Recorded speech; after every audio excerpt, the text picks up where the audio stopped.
for me, it was setting up support for myself and for her.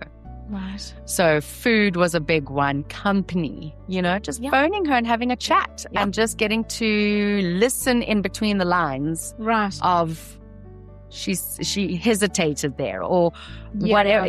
I became very, very adept at reading between the lines and reading the body language and the hesitations, the tone of voice.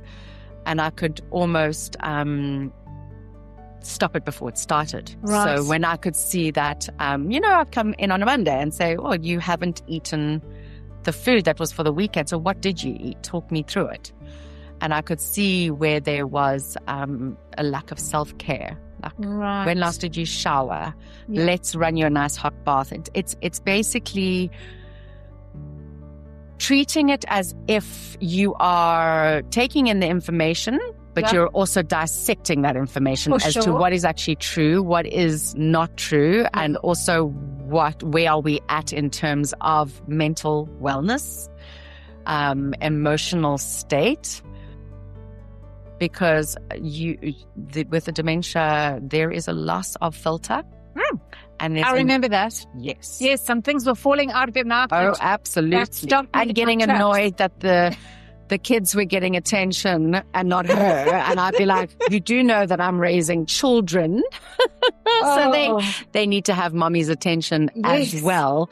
So it was navigating what was real and what was to come. So I know I would tell people like what you'd say. I would say to you before we arrived, listen, she's going to repeat herself. Yeah. She's going to need us to not be too loud because it completely throws her if we're all talking at the same time. Yeah.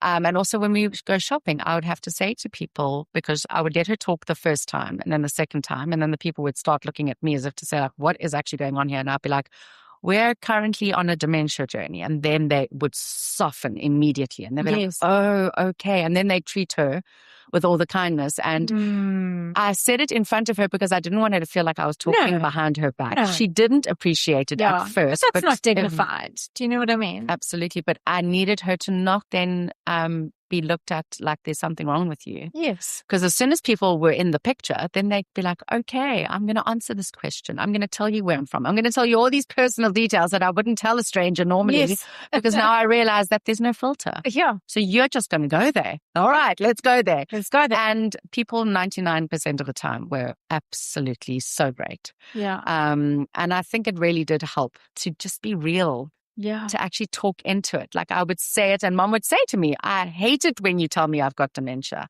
And I'm like, Mom, I need to remind you because otherwise you're going to think you're cray-cray. Yeah. It's like, what is this happening? You have dementia. Oh. And it wasn't great that was the truth, but at the same time, it helped a lot of the time. So she'd be like, oh yeah, okay, yes, okay. Because she would forget. Yes. And, especially when towards the end she broke her femur and she was in hospital in high care. And even though the nurses know that she has dementia, they're not trained in dementia care. They're trained in ICU care. So they would know that they needed to watch her for dementia, but they didn't know how to actually remind her constantly, you're in a hospital. Yes. You've had an operation and the physio is trying to help you heal, not hurt you. Yes, because she would have thought, because she was stay away from me, you're hurting me. Remind her. Yeah, she's had an operation. She's had a fall. Yeah. Literally, I would be visiting. I'd be there for an hour because that was as long as I was allowed to be there for. Yeah. And in that hour, I would have repeated that sentence 50 times. Yeah. And every single time it would be news. Yeah. So I think I always just was very upfront about the fact that this is where we were at. Because it doesn't help to sugarcoat something that actually helps to remember.